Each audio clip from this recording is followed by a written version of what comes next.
This is an interview you are not going to want to miss. Welcome to the Get Your Life Back podcast.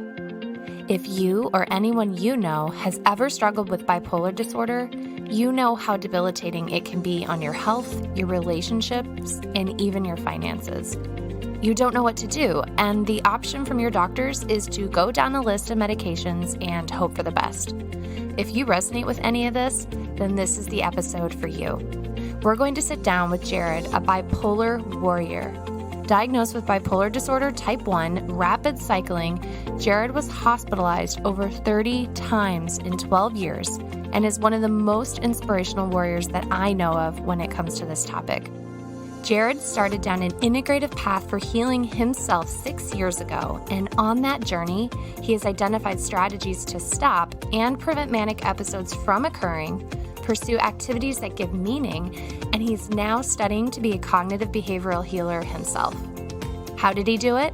That's what we're going to talk about today. How to identify patterns in mood changes, create your Forcefield strategies, going beyond your diagnosis, beyond your label, and everything in between.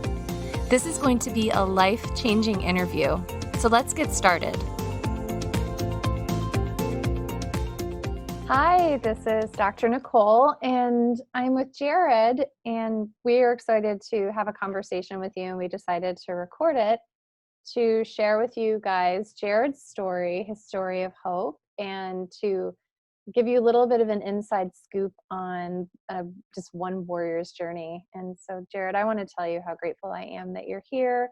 Thank you for sharing, and I'm excited to jump in with you. Oh, thank you, Dr. Cain. It's an honor. You honor me, so I thank you for that. But I wouldn't be where I am today without you. So Yeah. it's exciting. It's been a journey. We've been at it almost over 6 years now. Can you believe how long it's been? I did some research. I love reflecting on how I met people and how long I've known people. And so I think back to the world that was pre-Jared and Dr. Nicole 6 years ago, and how far we've come in all of this time. It's amazing. It really is. It's astounding, exciting, and I'm grateful for the journey we've had. I look forward to the journey. We're lifers. You're stuck with me for life. I was going to say the same about you. You're stuck with me too. I'm not going anywhere. Good. I love it. I love it. I love it. I love it. Yeah. And you guys, when you see in the Warriors group, you'll see Jared and I saying that back and forth. It's basically the magical way that we communicate. Yeah.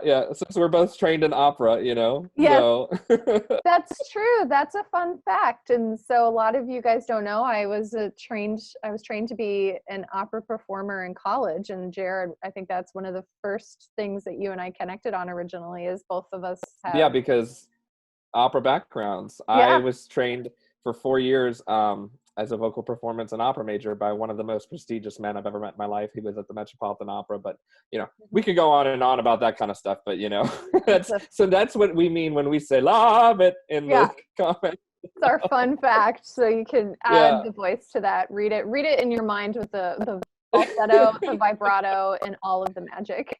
Exactly. I live for it. I was hoping that today, what my goal in our time together is to share a story of hope. My mission is to help people to understand, realize, and start taking the steps towards writing their next act.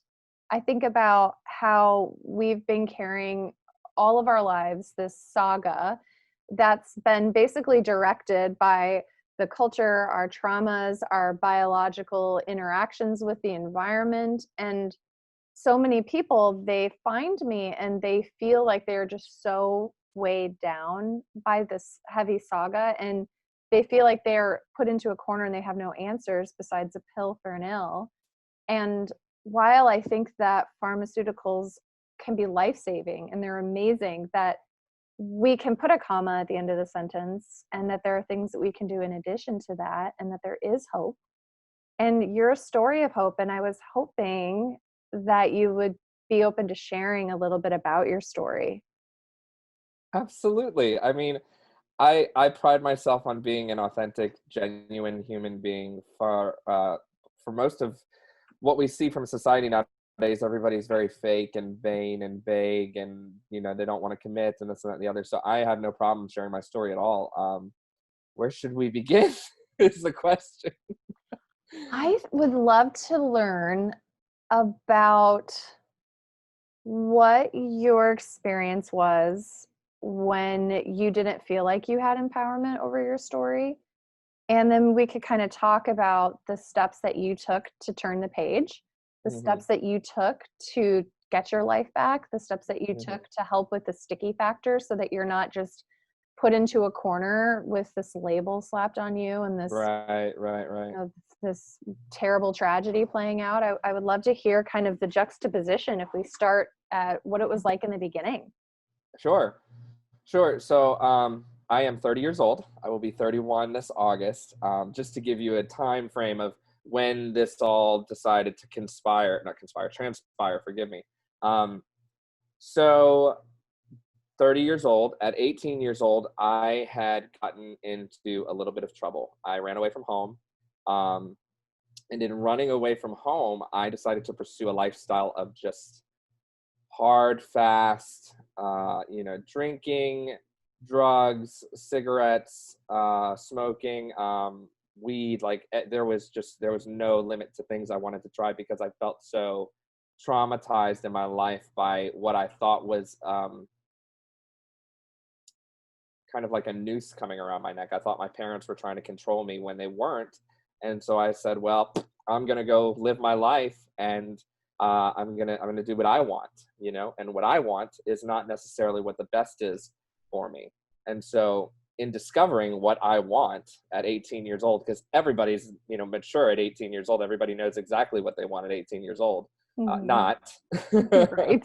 And so I decided to do all of those things, kind of test the waters, have kind of a rumspringa, if you follow those teachings, whatever. I was going to just go sow my oats. And I came in from that completely psychotic. There was no fixing what I had going on. I was out of my mind. I was strung out on God knows what. I was at somebody's house. I somehow got in touch with my father on a cell phone that I swiped and just called him, and he picked me up in Hammond, Louisiana. I'm from New Orleans, by the way. A little disclaimer. And so Hammond, Louisiana is about a 45-minute drive from where I lived in New Orleans with my parents. When I moved back in with them after I went through all of this, and the first thing they did was they put me into a mental hospital because I was just psychotic. I was far gone. And psychosis for me shows up as a very hyper spiritual, very wasn't violent at first, but over the years violence became a thing. So I got diagnosed in this mental hospital. It was very traumatic for me. They didn't give the best care. It's almost like people were there to just collect a paycheck. They weren't there to really help anybody. They didn't have a passion for this. They just, for whatever reason, got stuck doing it, I guess, and that to me, just, I still, as we're talking about this, I'm flashing back to the memories of the very first hospital stay that I had. And it was very traumatic, in the negative sense. And so that's when I began to hold on to these things, and I didn't know who I was. I didn't know who I should be. I didn't know what to do. All I know is that I somehow got a hold of something that made me go crazy, Actually, the thing that kind of sparked this was DXM. I don't know if you remember that, dextromethane. We've had conversations about that. And basically cough syrup or cough pills, you get high off of those, and you start seeing things that definitely aren't there and hearing things that definitely are not there. And that was the cause of this first psychotic episode. And over the last 12 years, I have been hospitalized over 30 times. I'm going to let that sink in because that's a lot. That is a lot of trauma to go through, because each stay at a hospital, as I've grown in years, and as I've grown with this diagnosis of being diagnosed bipolar disorder type 1 rapid cycling, I will say the care has gotten better over the years, but each hospital stay I can remember vividly, some more than others. And they come to me in these thoughts, you know, sticky thoughts, like you like to say. Mm-hmm. And so I just, it's been a journey through the last 12 years of trying to find who I am. And it hasn't been until this year, 2020. And I always said 2019, I'm like, 2020 is going to be my year. It's going to be my year. I'm going to do well. I started my own company.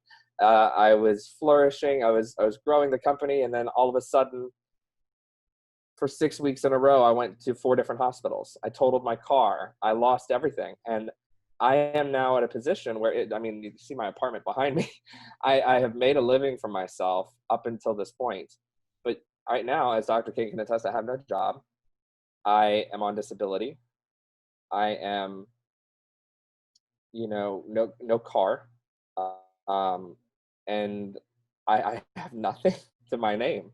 I have been stripped of everything. This disorder has, for the first time, finally stripped everything that I've ever had and built myself up to away from me.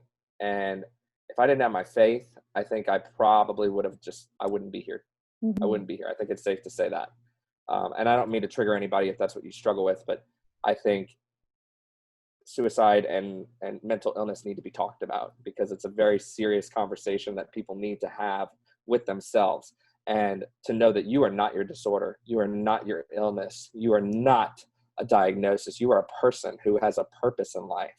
And you were created for so much more than this, so much more than hearing voices in your head, so much more than having your hands tremble because you have anxiety through the roof, so much more than going up and down in manic and depressive episodes because you're bipolar disorder.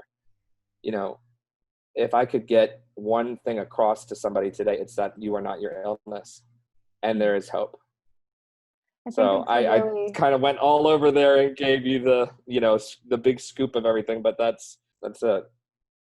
That's a really important message. And I'm really grateful that you're expressing the equal bounds of hopelessness and despair.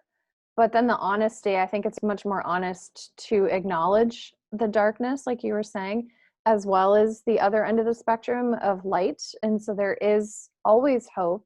There's always change that can happen, but it's a matter of finding the right resources. It's a matter of finding what's going to help you in the midst of finding those resources. You talked about your faith. I think spirituality is vitally important for people. And so I appreciate that you're talking about that.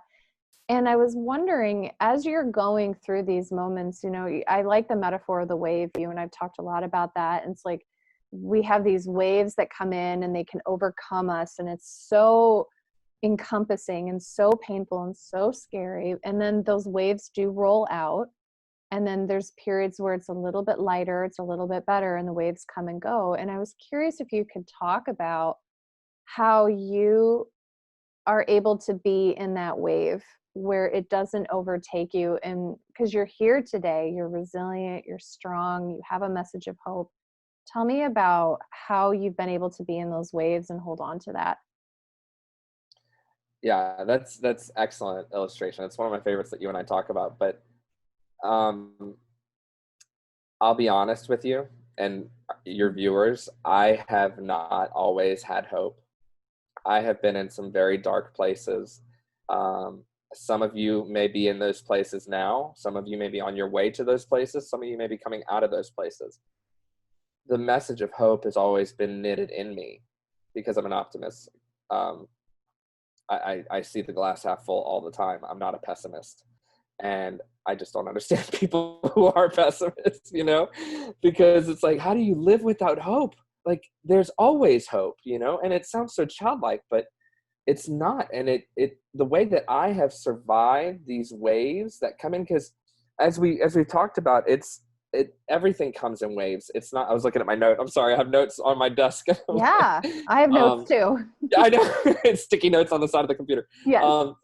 So I have not, the waves, everything comes in waves, and as you discussed so beautifully on the live that you did today, if you didn't see this live, go look it up. Today is May 20th, and she did a live, and we talked about this at length, where you're in the middle of a storm, and you're on a buoy, and you then fall into the water and use it as a way of not being scared, but as a way of on to hope. You focus on now you no longer hear the turmoil that's going up above your head, and you can focus on you being you, and you're in your zone, and you're in this place where you're safe. The water is enveloping you, very warm. It's this beautiful illustration. So go check that out. But the reason I'm bringing that up is because it helps in us talking about this waves module, this waves analogy.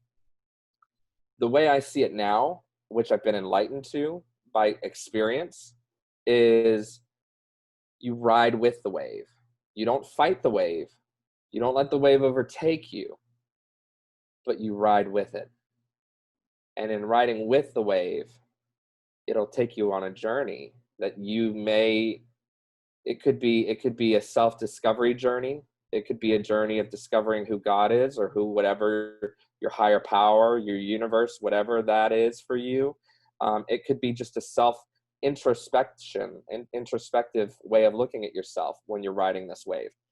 Because the reason that we talked about the wave analogy is because my diagnosis is bipolar disorder type 1 rapid cycling, which means I cycle very rapidly. I'm up, down, up, down. Some days I'm woohoo! Some days I'm depressed, I'm in bed.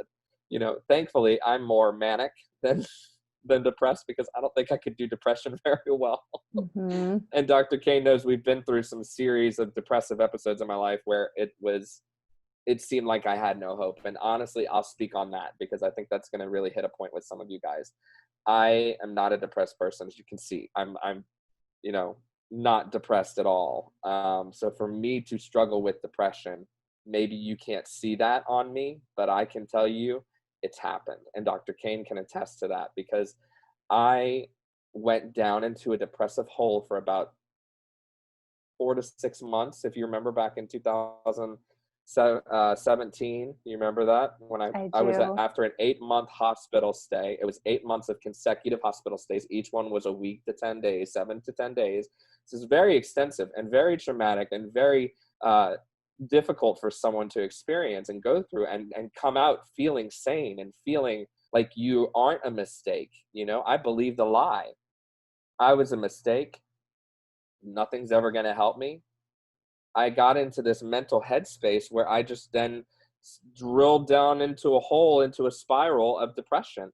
And it wasn't until November. So that was March 13th, 2017. I even remember the date because it's etched in my brain. And from March 13th, 2017 until that November, so the 3rd month to the 11th month, that's 8 months of a depressive cycle that nothing, not even the best remedy on the world could help.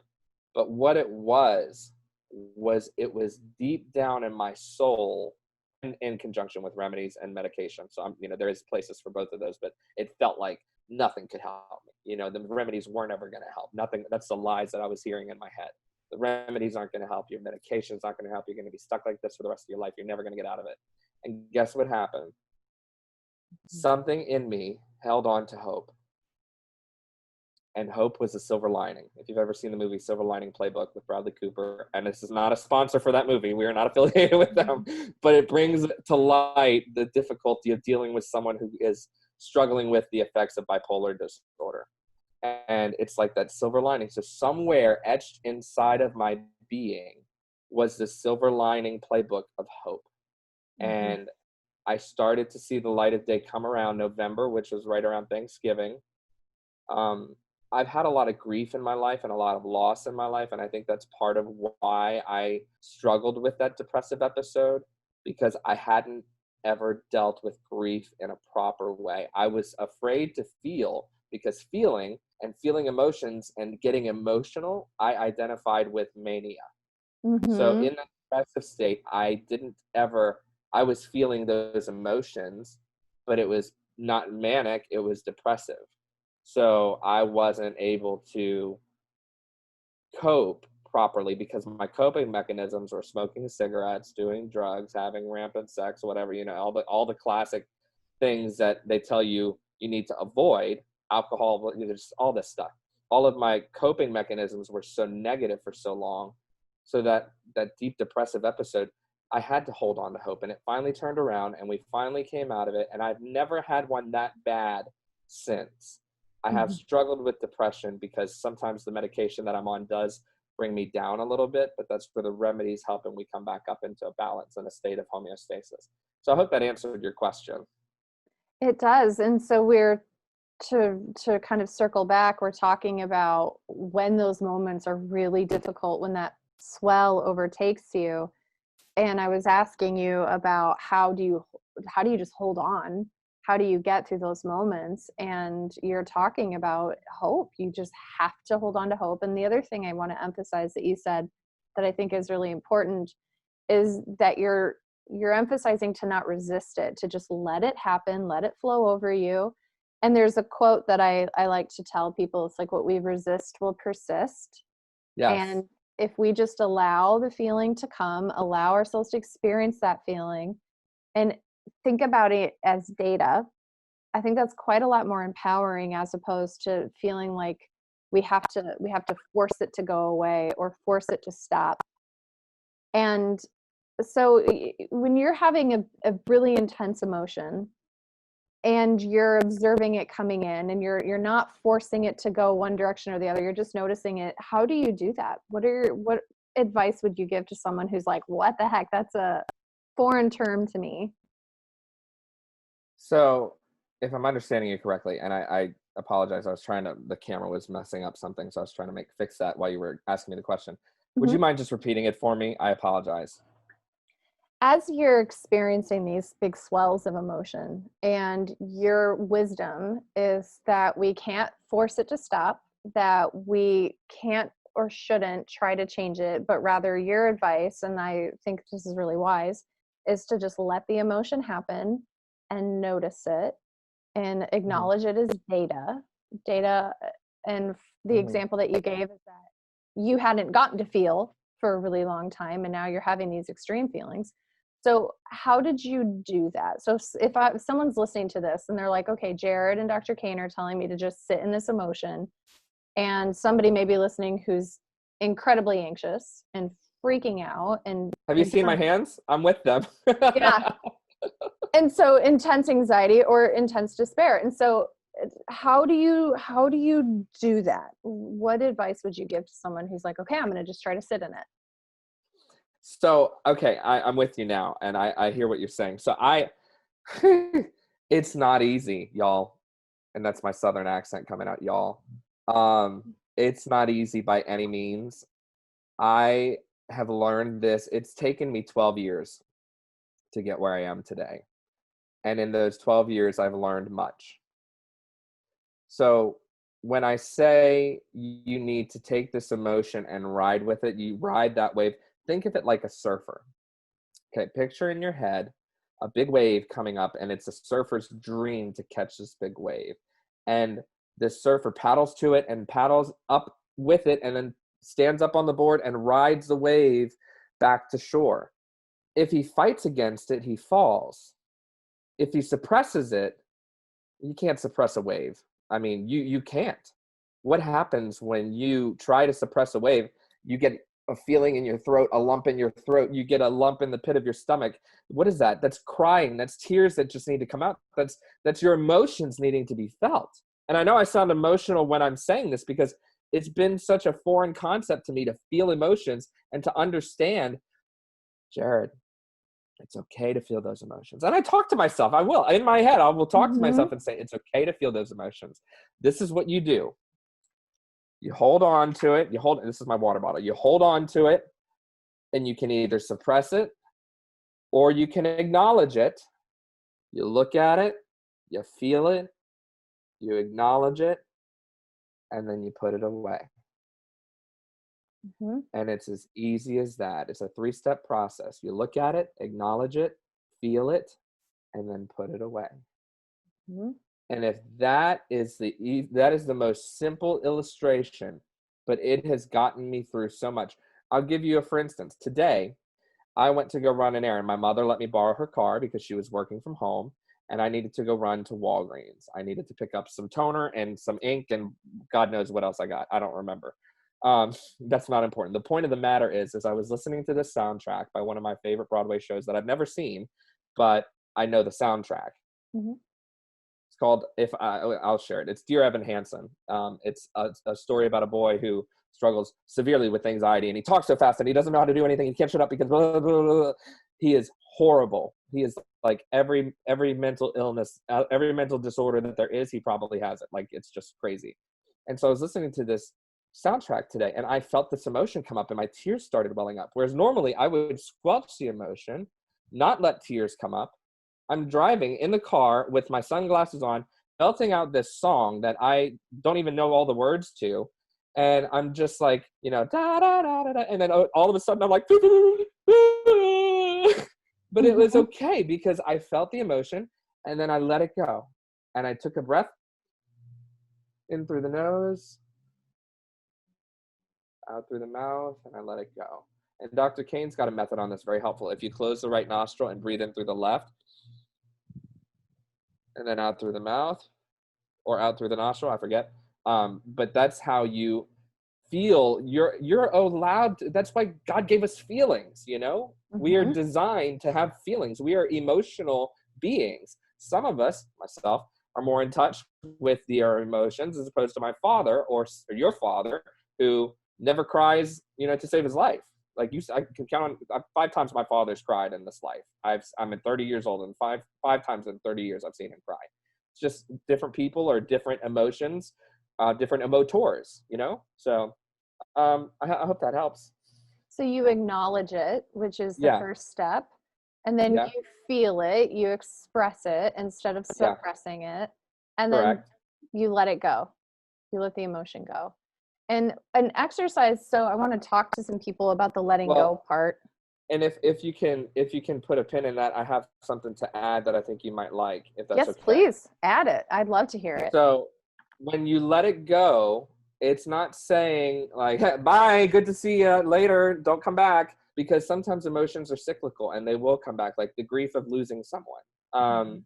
Allow yourself to let it go, and that's when you back up and you see the wave crash against the shore. But guess what? You look behind you, there's another wave.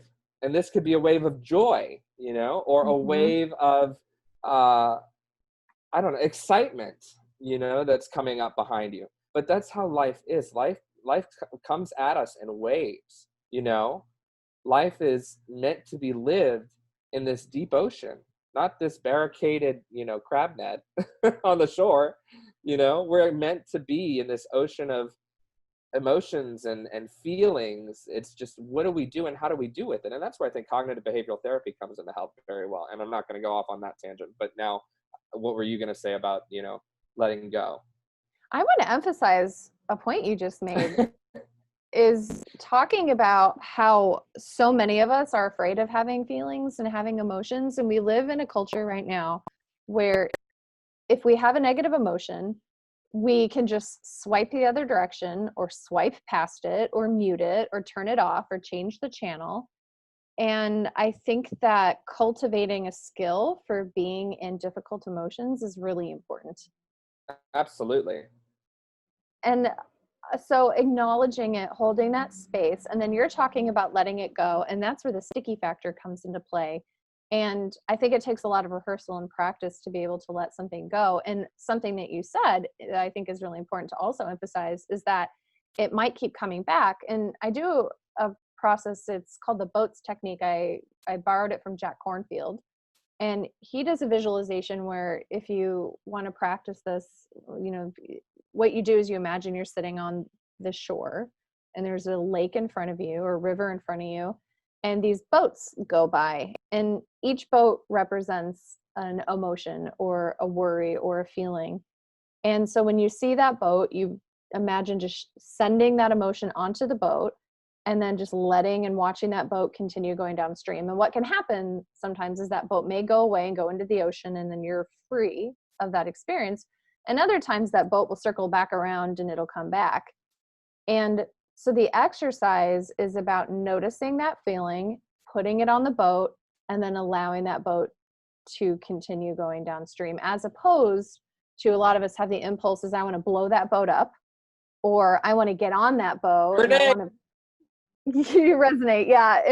Or I want to get on that boat and I want to just stick into that and be in that. And so the exercise is just imagining yourself on the shore, the boats go by, put your feelings in the boat, watch them. And so that's the first exercise. The second exercise is the protective box technique, which is where we can mindfully imagine that there's a box at our feet, and thoughts and worries and things that are stuck cycling in our minds and things we don't have the bandwidth to deal with, or the space or the time or the means. We mindfully put them in that protective box, and then we can come back with a helper or at a time that's better for us to unpack that box and deal with those things there. And so I think you're bringing up a really simple yet powerful process of, okay, here comes the emotion. I'm going to acknowledge it. I'm going to be in that space, and then I'm going to mindfully let it go.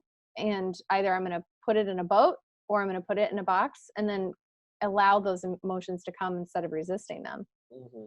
Yeah. That's brilliant. I mean, that's spot on, really. Mm-hmm. So part of your journey, you've been talking about how we've had these swells, we've had these moments, and in bipolar type 1, as opposed to somebody who's dealing with just chronic anxiety, is in bipolar type 1, the symptoms can be quite changeable. And so you're talking about, I'm in this wave, another wave may be coming, it may be a different type of wave.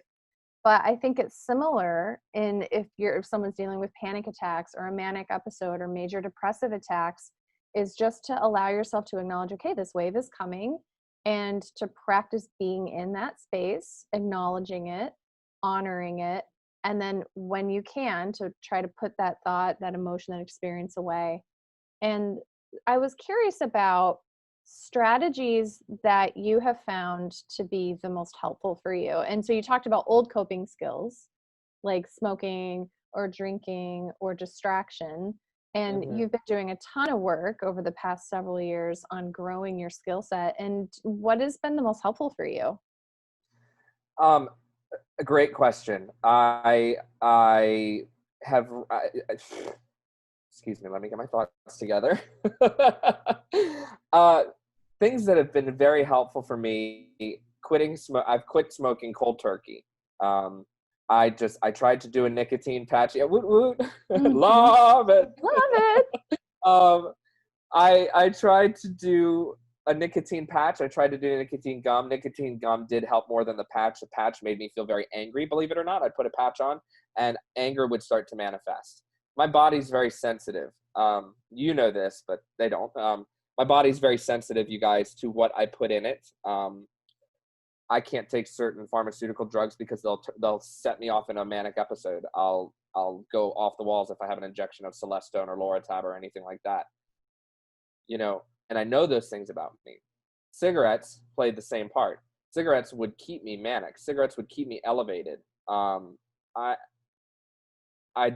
smoked on and off for the last 12 years since I was 18. I learned how to smoke from a friend that I'd worked with. And do you think quitting has been difficult? Yes, very difficult. So what I've done is it's been, and I'll be honest with you guys, I just recently quit smoking for on and off the last 12 years. I just quit. It'll be a month ago, day after tomorrow. So Congratulations. Thank you. That means a lot, because a month of no cigarettes. I literally have not had a cigarette, a cigar, a cigarello, any tobacco products in almost a month. And I feel a whole new me. Now we're dealing with issues of, because I'm not smoking, the medicine's starting to build up in my system, the pharmaceutical medication starting to build up into my system, and I'm over medicated in some respects, you know. Alcohol, this is what I've done for alcohol. You see me sipping on tea, and it's because I brew my tea every morning, and then I save the tea bag from the morning, put a new one in for the afternoon. It's my alcohol, it's my whiskey. And I was never an alcoholic. I hope I'm not misleading you. I never was an alcoholic, but alcohol was a coping mechanism for me. So I drink tea. I drink these. This is like my wine. It's called Ice. I'm not affiliated with them. Neither is Dr. Cain. And I drink those when I want a beer or a glass of wine. And I didn't want a glass of wine. I just wanted to drink one. Wouldn't drink that on camera. Coping mechanisms for other things that I've struggled with, was, well, I'd rather not get into those. But, I've been successful at finding ways or eliminating ways for me to have access to those coping skills and behaviors that were poor, that kept me in a more elevated manic phase. As you can see, I did my force field. I didn't just tell read you my this earlier, mind. but I was going to ask you about that. Yeah. Did I really? Yes, you just We're read my so mind. in sync. We are so in sync. I love it. Let's talk about Forcefield Strategies. And Let's talk about it. so let me introduce this to people who haven't heard about it before. A Forcefield strategy is something that you can use to create a force field, metaphorically, around you to protect you. And Forcefield strategies can be used preventatively to help the episodes be less intense, less frequent, and less sticky. And so when I say episodes, I'm referring to panic or depression or even manic episodes. There are things And anxiety, yeah. Yes, and anxiety. And there are things that we can do to help protect ourselves, to help us get into the right space and stay there. And so I love that you did this exercise, because I think it'll really help take a concept and make it more real. And when you guys think about a force field strategy, I want you to imagine a stoplight. There's red, there's yellow, and then there's green. And green is representative of feeling balanced, feeling good, sleeping well, feeling confident. Your body feels calm. It's not revved. Your throat is relaxed. There's no knot. And green is when you feel most like yourself. And then yellow is when we start to edge into higher amounts of stress, higher amounts of anxiety, higher amounts of grief, higher amounts of being elevated or agitated. And then if that continues, it can go all the way into the red. And the red is a severe panic attack or a severe manic episode or a severe depressive episode. It's the greatest intensity of symptoms that you have. And so Jared and I were actually talking about this recently, and I drew out an example of, if you guys do your force field strategies, you have the green, and the green is a continuum. And then the yellow, so there's a very fine line between green and yellow where we're going into good. We're going from good into just a little bit too edgy, or a little bit too high, or a little bit A little wonky. A little wonky. We're the wonky line. And then we're clear into the yellow zone. And then there's that second wonky line where we're like getting into red, and then red can go up to the extreme. So tell me about your force field. I'd love to hear about it. Okay, so I don't have a problem. Hold on, let me make sure I don't have a problem showing this, because all right. Or you can just talk through it. I know. No, but I want to see them, because I want them to see it, because it's, you know how I learn. I'm very tactile, kinesthetic how I learn. Mm-hmm. And so, if there's anybody else out there that can't picture it or can't hear it, I want to be able to make sure we get to them. Mm-hmm. So this is mine. The lighting, I have a light on behind me. So can you see it okay? I do. Yep. You have Okay. the green, then the yellow, and then the red. And then you wrote stable in the green. And then tell me more about what you've written, especially if people listen to the audio and they can't see it. Absolutely. So I have a green continuum. The yellow continuum says elevated, and the red continuum says manic, and then psychotic underneath. They're written on top of each other, because that is what my life can look like. I can be stable, I can be elevated, I can be manic, psychotic. And that's the stages of digression that we go into. So the first sign that I could be crossing over into the elevated side from the stable side, or the side of stability, is, I'm sorry, I can't read backwards, mental stimulation. So mental stimulation, for those of you that don't know me, which is everyone probably, Mm-hmm. I am in the middle of taking a course in cognitive behavioral therapy to become a practitioner. So mental stimulation is something I haven't done since college. And we noticed a few days ago when I started this course that I started having stimulation in the back of the head, which exhibited in a form of tingling of such. Very excitement, was a big thing. High emotions were a big thing. And that goes into what can start to happen in the elevated section, which is anger and extreme emotions. I was getting upset with the smallest things with my parents, my family, my support system, even with my church. I have a church family who I'm very connected with. And I was beginning to experience these extreme emotions. And I was like, what is, like, out of control? Not like the way that we just described, it was out of control emotions. So Then what can happen as I progress into this next stage, in the elevated stage, is pressured speech, which is down here for those of you following along on the video. Pressured speech is talking a mile a minute, and I can't do it when I'm stable. So that's a sign that I am stable, that I am not in that state. But elevated speech is, oh my gosh, how are you doing today, Dr. Cain? Thank you so much for taking my call. Oh my gosh, I'm so excited. Yay, we're doing this. That's pressured speech for me. Now, granted, it doesn't always have those emotions in it. It's just me speaking at a much higher elevated rate, which is a big sign that I'm heading towards mania and psychosis. Crossing over into the, what's the beginning of losing touch with reality is the last step for me before crossing over into the red. I start to get hyper spiritual. I may see or hear things, a little bit of schizophrenia comes in, and somatic imagery and all that kind of stuff in the negative sense happens. And then the manic psychotic stage is the only way for me now to get back there, if I ever want to go back to that red stage, which I don't, and I don't know who would. Wanted to go back, because there would be everything that I just discussed. I have abstained from: cigarettes, sex, alcohol, drugs, rock and roll.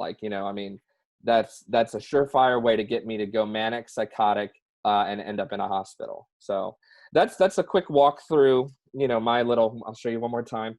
That's a quick walk through my continuums of the Forcefield strategy, that we worked on. This is me. I put the work into this one. Dr. Cain has done hers, and it's just, it's brilliant. It's put a visual aid for me to be able to see, how did I get from where I came from, and how do I stop myself from going back there ever again? I think that's really empowering, because sometimes it's sneaky. It can sneak up on us. And so I'll do my Forcefield strategy, and I'm going to do it now with you guys so that you can see an experience of it. And so I showed you just the general picture. And when I go out of balance, I tend towards anxiety. And I think it's important also to talk about the language that we use. That's, like Jared said in the beginning, loves, you are not your diagnosis. You are not bipolar. You are not anxiety. You are not depression. These are symptoms that you need support. These are parts. And so when I'm out of balance, I have parts that express that out of balance by producing anxiety. And so signs that I'm feeling really good is I feel confident, and I'll write that down. Confident, relaxed. I feel connected. And then I can sleep well. And then signs that I'm going into yellow is my body always tells me first. And it's like this sense of pressure in my chest. And that's like the wonky zone. My wonky zone is a little bit. My new favorite word, wonky. I really like that. That's when I'm not quite anxious yet. But if we can, and it's another word for it is a canary.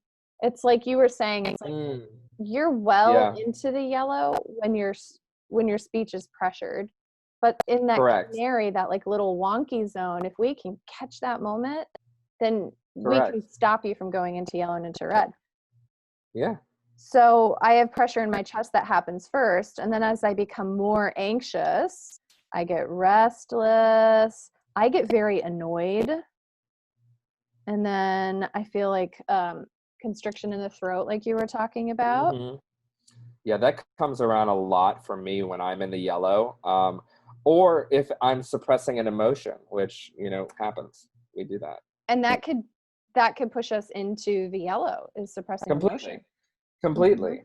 And then I need to identify my second wonky zone. I think that's a really good thing to sit down and try to identify that, because like, what is the tipping point for me to get into like sheer panic? And I think of like times when I get into sheer panic is getting on an airplane is really difficult for me.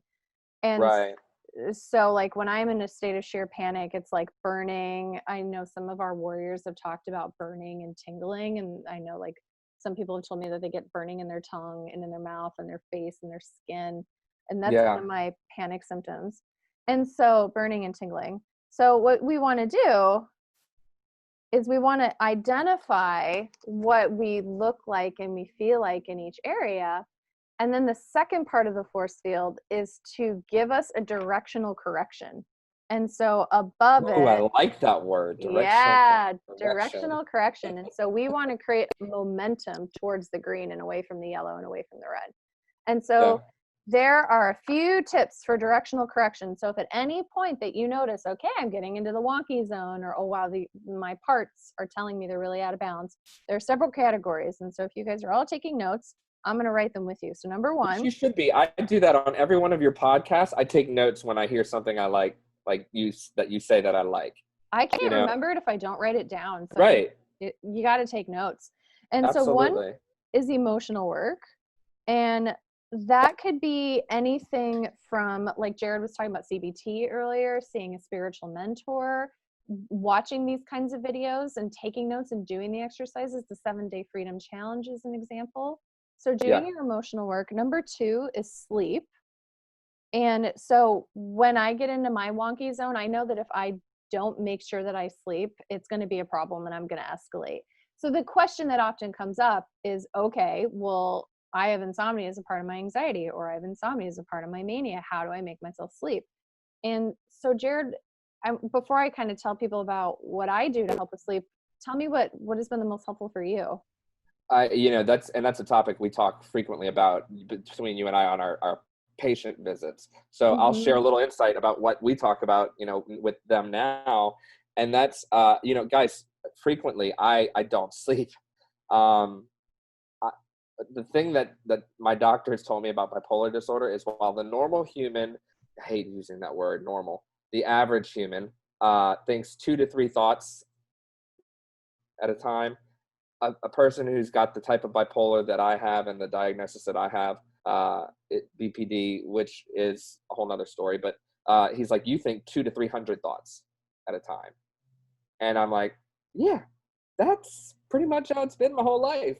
So I've had trouble sleeping more recently, or less recently, because of these things that I do. I practice mindfulness. I write down things that are bothering me. I write down things that I need to talk to Dr. Cain about. I mean, look, I'll show you guys this. This is when we talked about doing this Zoom the other day. I was writing down issues that we needed to talk about. These are my notes for her that I brought up in a visit. These are all the notes, but these things come at the most random times. And you know what? We need to train ourselves that when it's time to go to sleep, we need to stop doing things that are going to stimulate us. Put your phone down. Take a nice bath or a shower.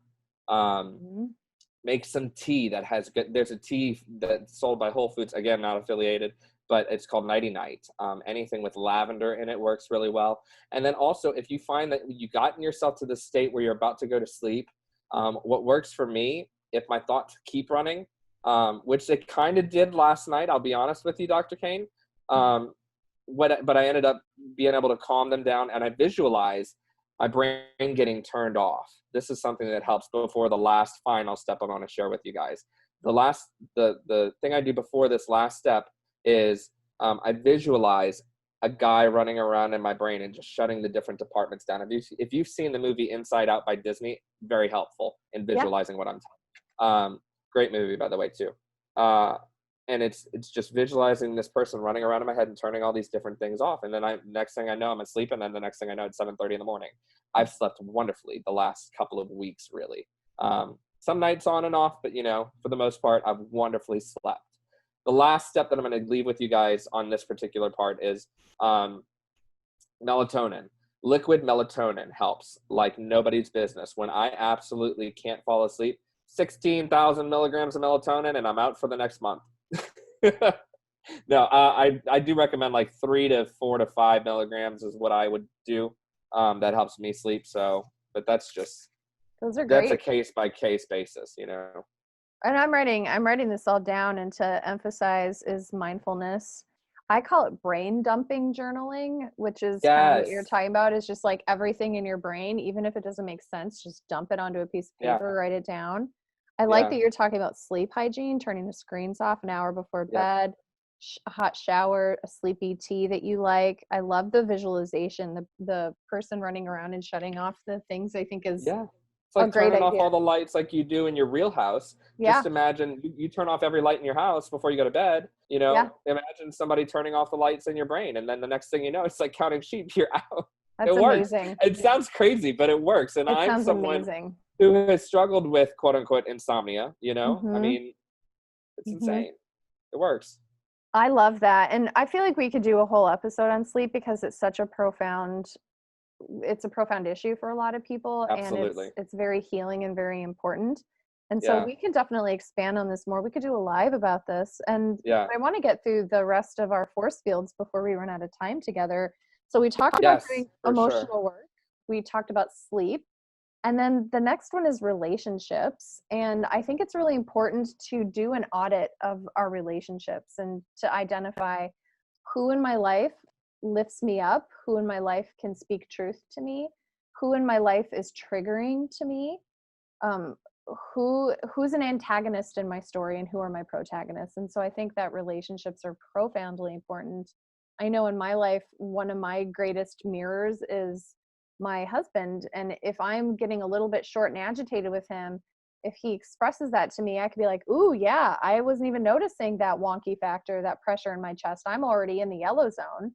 And having those relationships and having that trust that they can give you that feedback is really helpful. Having a counselor or a therapist or a spiritual mentor might be an example of that. Mm-hmm. And You then, can send them my way when I get my certification for CBT practitioner.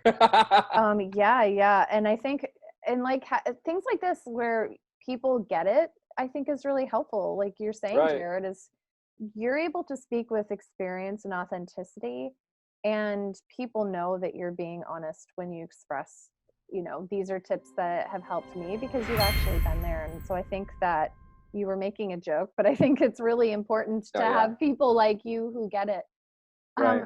Exercise is really important. And I was talking with somebody yesterday about exercise, and there's a type of exercise that'll be right for your nervous system, and listening to your body is really important. And so some people, when they exercise, they feel more revved and they feel the same feelings of anxiety, or it can make them more in the yellow or the red zone. And so listening to your body on the type of exercise is important, whether you need to do something more like a yoga nidra, which is a relaxing stretching yoga, versus going for a run. What have you found has been helpful for you? Yeah, that's a great point.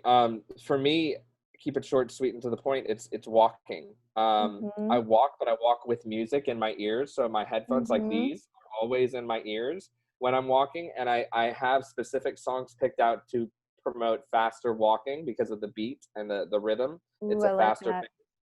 Mhm. And it's pick me up songs, because who wants to walk and be like, oh, I don't want to do this. No, Yeah. you want to walk, you want to exercise. So you get a song that's going to pump you up.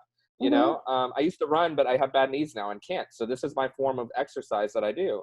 Yeah. So that's what I do when I want to get my blood going. It's one of the first things I do when my feet hit the floor in the morning. As I get dressed, I go for my walk, I brush my teeth, maybe I'll have a cup of tea, and then I'll go for a walk. But if I want to calm myself down, because like you said, one of the things is it could put us into the yellow or red zone exercise. And I have noticed that with me, sometimes I get a little too excited. I start slipping into the yellow. And I think, to make a point real quick before I tell what this particular thing is, if you don't mind, Of course. people think, it's stages. Once the light is green, then the light is yellow, then the light is red. No, you can flow in and out of these continuums. Yes. You're not just stuck in one particular continuum. You can flow in and out of these quickly. And as someone, that's what my diagnosis is type 1 rapid cycling. I cycle in and out real quick of any. I could be full blown manic and then calm myself down. I mean, that's not realistic. Most of the time you need medication or remedy to help with that, but like, just to prove a point. Mhm. So when I am in the red or the yellow, one thing that I will be mindful of doing is Tai Chi, because it Mm. focuses on the breath, and it focuses on simple movements, and it focuses on, you in through the nose, out through the mouth, and then we go over into, it's all very calm and still. And one thing I noticed by the time I'm done doing 5 minutes of Tai Chi is that I'm no longer in the red or the yellow stage. I'm back at stable. So I love Tai Chi. That's so good. I always forget to mention that. Thank you for bringing that up because it's not at one of the all. best tools. Uh, Yeah. there are three more. And so we've talked about emotional work, sleep, relationships, exercise. Number 5 is nutrition. And nutrition we can think about in a couple of different ways. There are ways that we can eat that can heal the gut, or there are ways that we can eat that can be inflammatory for the gut. And we know that there's a strong relationship between the gut-brain axis. We've also seen that the way that our body and our genetics processes food can create an impact on our emotional well-being. And so, for example, some people, they don't process seafood and sulfites very well. And so eating a bunch of that can cause metabolic instability. It can cause mood changes. And then we've seen in the research that the diet that seems to be the best for bipolar, anxiety, and panic disorder is the Mediterranean diet.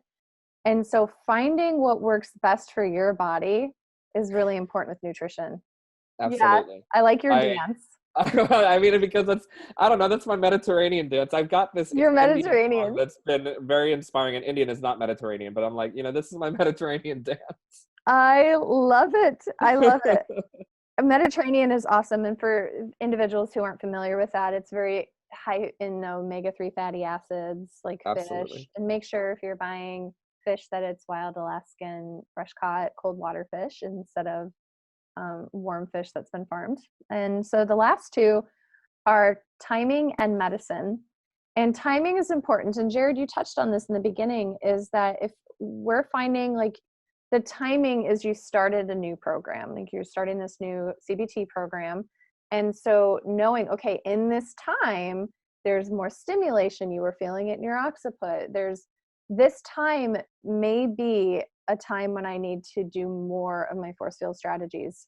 And some people, they find that they get more anxious in the winter. And so that timing may be when they need to use their Forcefield strategies. Or people can be very cyclical, especially women, and their hormone cycles are cyclical.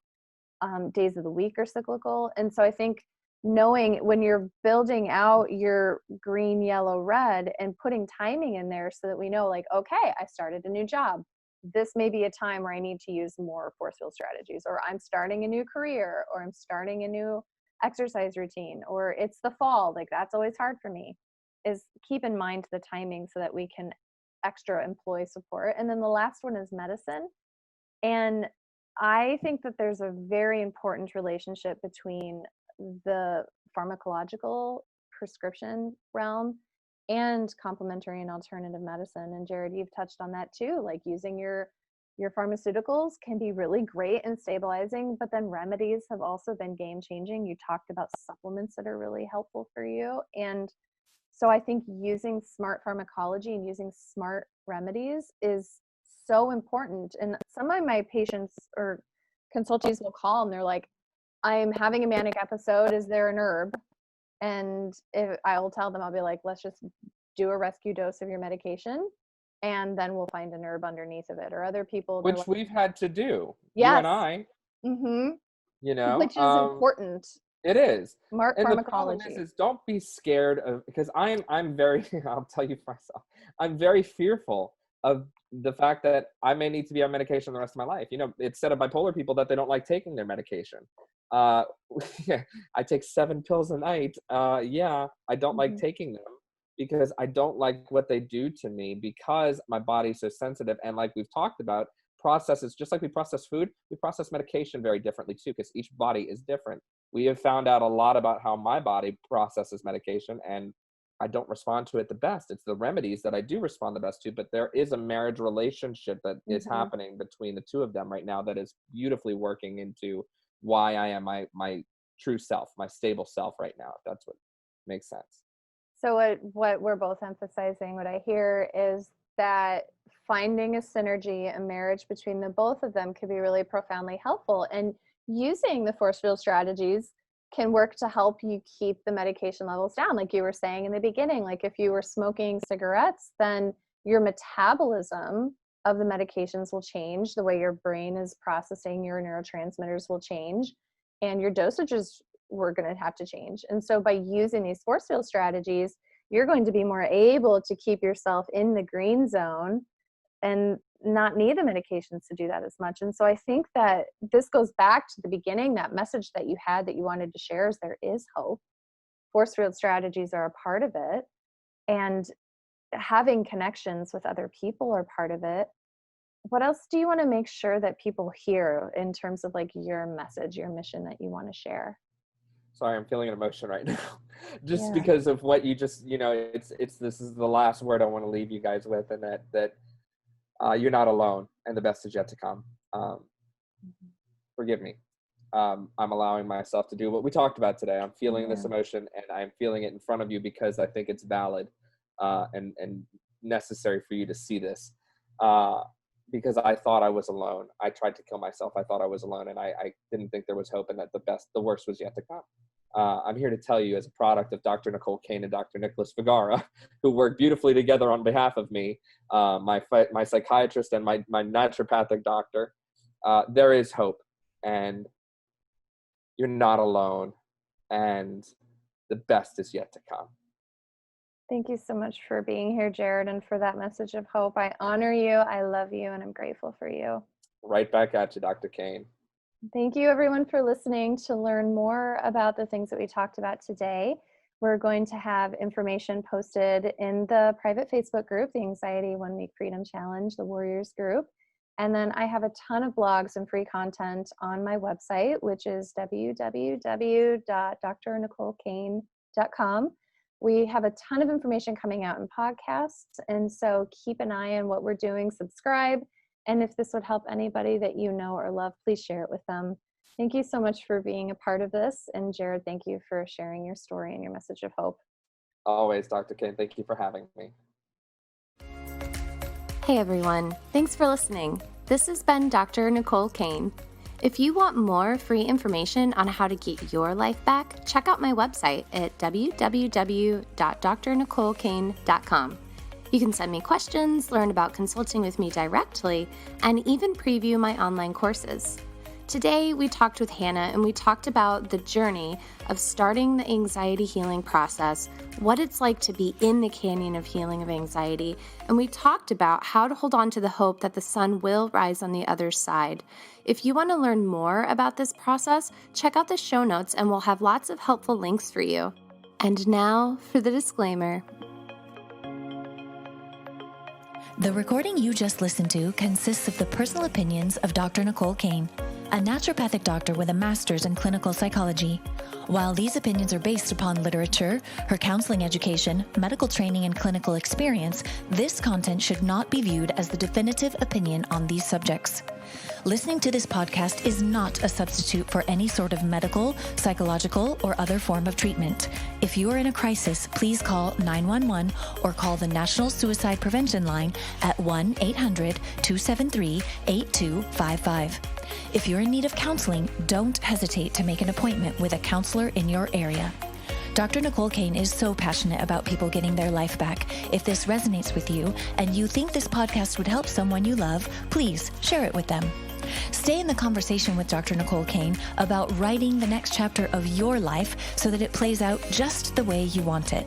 Explore your options for working with her at www.drnicolecain.com.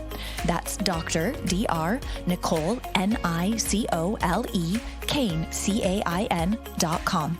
When you're there, be sure to take advantage of the free Anxiety Freedom 1 Week Challenge. We look forward to seeing you on the next episode of the Get Your Life Back podcast. Here's to your next chapter.